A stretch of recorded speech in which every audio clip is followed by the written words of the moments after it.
And as long stories go, this won't be one.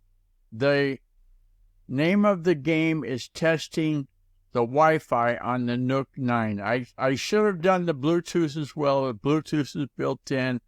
I just didn't get time. Didn't take the time, in fact. There's probably a puzzle to solve in getting the hardware set up, getting the Bluetooth headphones, and so forth. But anyway, on the Wi-Fi, the NUC does very, very well. It had over 800 megabits per second on it.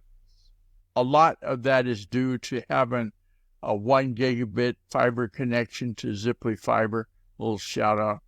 And basically what I did is booted up the NUC, went to speedtest.net, did the test. The speed test that I performed did over 800 megabits per second. That is pretty darn good. Highspeedinternet.com is what I use on my Android phone, but the speedtest.net test results from an hour down the road servers and an hour away at least did very, very well. And I'm more than pleased at the performance. So if you've got a NUC 9, fire up the browser, go to speedtest.net, and then run the test. And you can, speedtest.net, one of the things I liked about it is you can change the server that you're connecting to.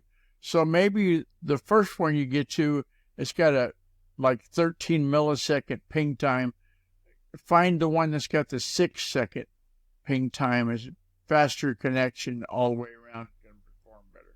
Hey, to contact me, use the secure contact form on guyrcook.com. If you like this episode on YouTube, and give it a thumbs up on youtube.com and click the bell to subscribe to future episodes. It's a wrap.